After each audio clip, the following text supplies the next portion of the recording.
Hey folks, it's Fat Guy Flies RC. How y'all doing? Down here in the man cave, I'm going to do an unboxing of my latest acquisition. Today's May 2nd, 2003. Today's my birthday. I'm 54 years old today. And this is my birthday present to myself. Got a knife around here somewhere. I'm sorry if my voice is a little weak sounding. I'm just getting over another birthday present to myself.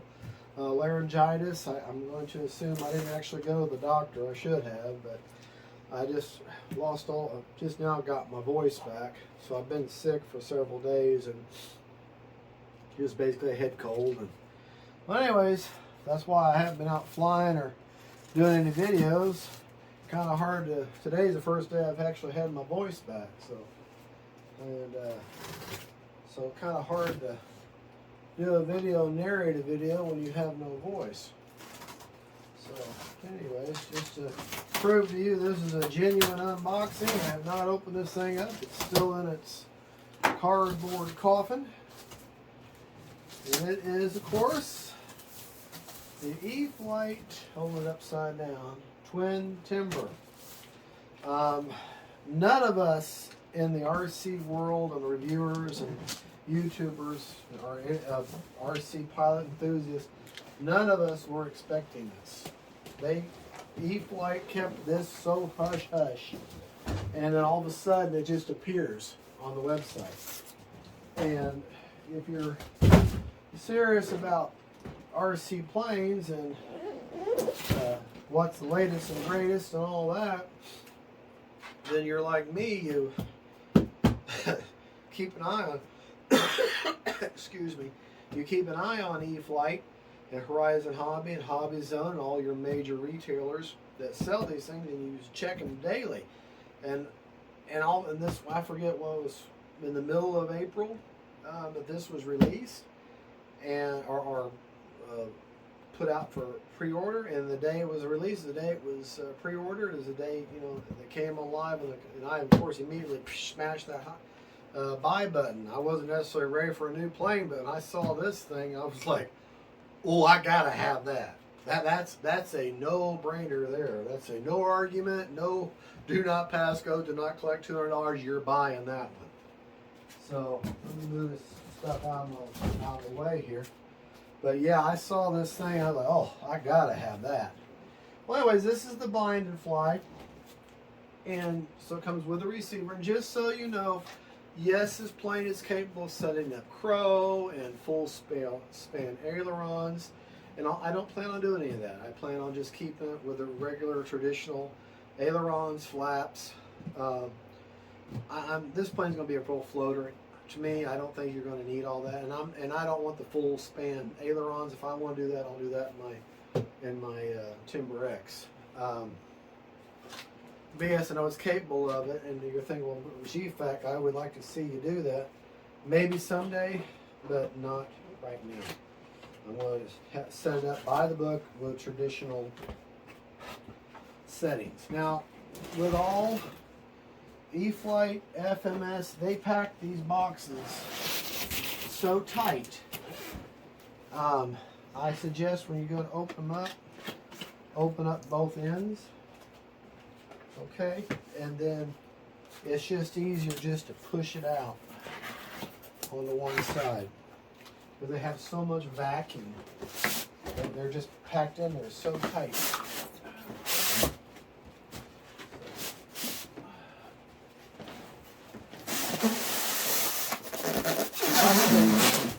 Took my illness time, and folks, I'll tell you, I missed a day of work because of this illness, and that drives me nuts. I cannot stand. I actually went to work and I went home. I just couldn't. I had no voice, and I can't do my job without my voice. And for me not to work and to miss work is not something I do. I do not like missing work at all, and I feel like I betray the people I work with when I miss work. So And I'm not wrong for feeling that way, and these people say, well, that's your benefit. You're sick, you shouldn't be at work. But I was under the argument that I didn't have a fever, but I have so many other symptoms. So, anyways, enough about that. Let's unbox this. Y'all got the gist of what I'm trying to say as I shake the knife at you. But, yeah. There's no energy at all. I'll be honest. Coming down here to do this video was a stretch for me. The typical Tundra tires, but with the new generation, these new super strong springs. The legs of the wheels are the landing gear are the same. Wheels are the same, but these springs, you're not gonna mess up this landing gear. Yeah, you're not gonna mess up this landing gear. And I wouldn't be surprised if you have the Timber X or Timber Evolution that you couldn't buy these springs and make them work on those.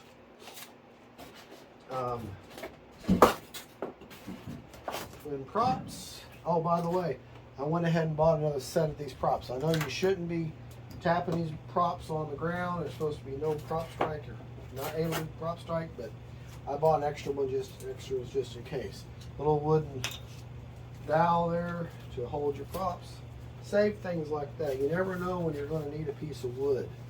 This is the leading edge slats. I'm actually going to put the leading edge slats on this particular plate.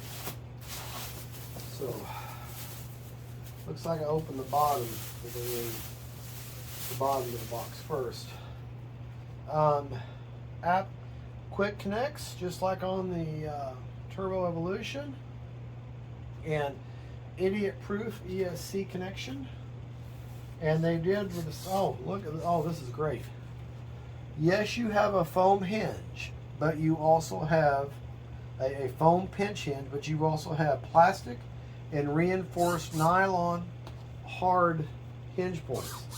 So your all metal servos, yeah, and they put the big graphics on here, so that's helped stiffen the wing. This wing it's like a solid, feels very solid. Very solid. Oh, looks like we're going to have to screw in the prop adapter, which that's no big deal. You screw on the prop adapter and then you put on your prop and all that kind of good stuff.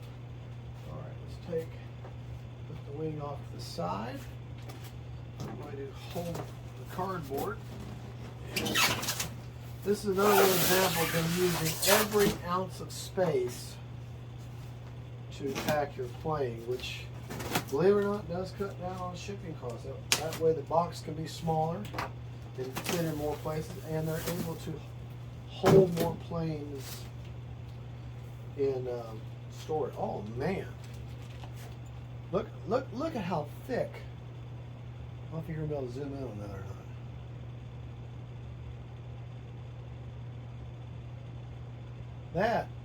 That is like a 1/4 inch. The wall of that is like a 1/4 inch. That is one strong, thick wing spar. The manual just laying in there, but not necessarily folded. So, nice manual. Of course, all the E-Flite manuals are superb. Yes, they do occasionally leave a few things out. Got your little bag of goodies down here at one end. And as you expect with all E-Flite FNS planes, which they're the same thing, everything is, look, you got red prop adapter, green prop adapter. Red and green, that way you're not going to mess up your sequence that you got on. More screws than I'm used to. The E-Flite plane is going to be a little more of a assembly to this. And make no mistakes, it is an assembly. It's not a build. Okay. The reason I say that, to me, a build is when you have to cut and measure and maybe even manufacture certain items in order to put the whatever it is together. To me, that's a build. When everything is already done for you, and all you have to do is just screw everything together, maybe put a few minor glue things together, but you don't have to cut or measure anything. To me, that's an assembly. Again, beautiful. Beautiful wing. Great care has been taken.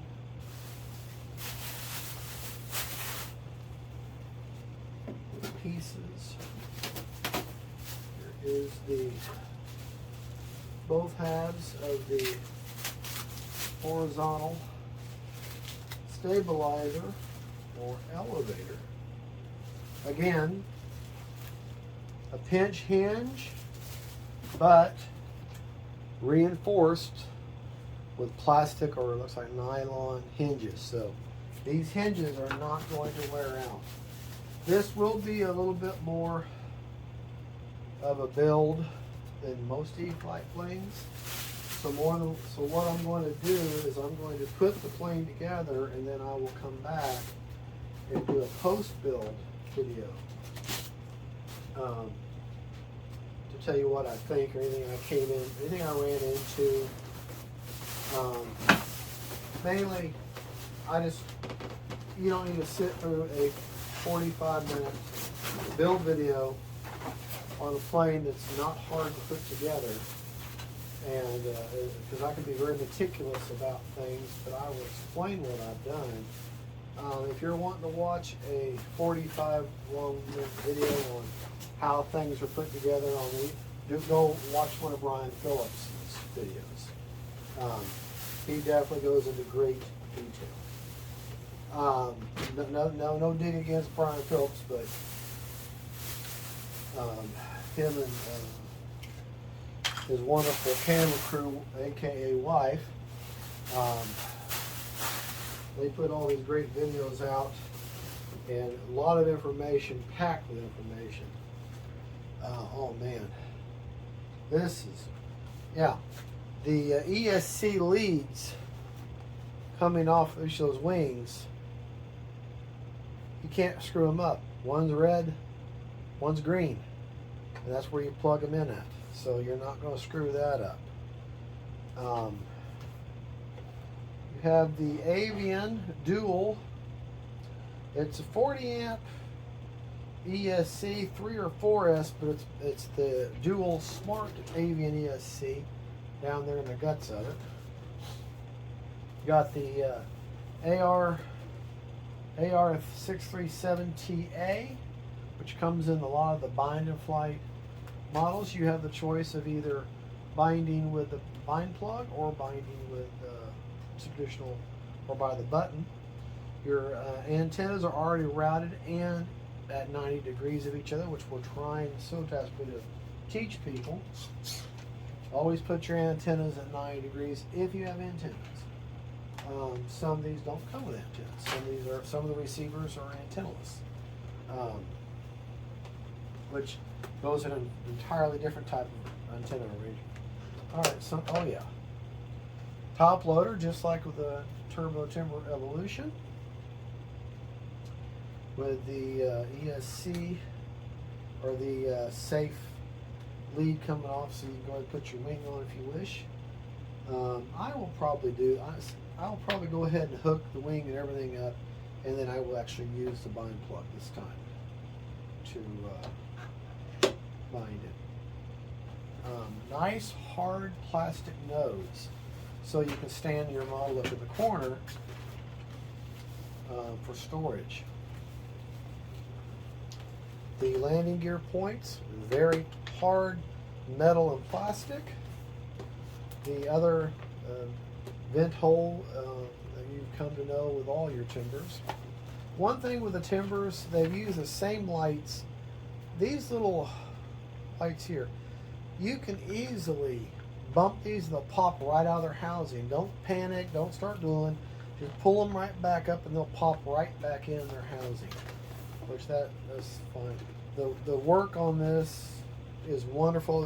What you expect from E-Flite. I mean, you're paying $329 for this, and you're getting your money's worth. Nice cooling vents here. This is not painted. Well, this is just bare foam, but it's a very, very tight laminate foam. You can see the individual gator cells, but you cannot feel them. So many models you get, you can feel this you cannot feel it. Now, if you leave this out in this direct sunlight too long or get to a heat source, that gator, the cells will expand a little bit, give what I call the gator effect, and you'll be able to feel the individual cells in. So try not to, the rule of thumb, let's just put, the rule of thumb with foam planes is if you're comfortable, they're comfortable. Okay? That's why 80% of my planes are foam. Look where they're at. They're inside when I'm not storing. You can put them in a garage, but make sure it's well ventilated, a well ventilated garage, and doesn't get over, say, 90 degrees in that garage, even during the heat, because the reason for I'm saying this is because long-term exposure to that 90 degrees or more temperature in a hot, dry garage over time and time will decay that. Now I'm talking about years. I'm not talking about a couple months at a time. Will decay the foam, dry it out, and it'll first hit your hinges. Your hinges will be the first thing to pay for. Dynon planes are horribly susceptible to that kind of storage. And if you don't do your pre-flight and check your hinges and check everything, next thing you know, you're going to be flying and your elevator is going to go flying off, and you're going to be like, oh crap. So anyways, let me lay all the parts out for you. Okay. As I put my back to you real quick to be rude. Let me pause the video for just a second, and we'll come right back. All right, we're back. We got everything laid out, and just to show you, you've got your main fuselage. You have both wings halves. You've got your prop, both props. You have both halves of your horizontal stabilizer. Very, very thick wing spar. Both pieces of your main landing gear. The tail wheel is already attached to the fuselage. Both of your prop adapters with the appropriate screws, and they're color coded. And then you've got your leading edge wing slats. That's for slow flight handling. There's also a bag of screws that I have dropped somewhere that has the screws for the wings and everything, but I've dropped them. They're just here. I just don't know where they're at right now. Just hit the ground, or it's still in the box. So anyways, that's basically the parts. And of course, you got a manual. So wait, here it is. Here it is. There's the screws. This also has your wing joiner in it. Like with the typical, and also the plane has two big nylon bolts that hold the wing on top. It'll tongue and groove in, and then has the two nylon bolts. All right, folks. Well, there you go. Like I said, I'm going to put them all together, and then we'll come back with a post-build video if I run into any issues or anything that you need to look out for. It should be a very simple build, but. Anyways, there you go. Thank you so much for watching again. Excuse my voice. I'm coming over for laryngitis or whatever it was, and I'm just still recovering from it. Y'all have a good one. Don't forget to like and subscribe. God bless y'all. And don't forget, faith, family, and friends, and then planes, and even birthday presents to yourself. Bye-bye.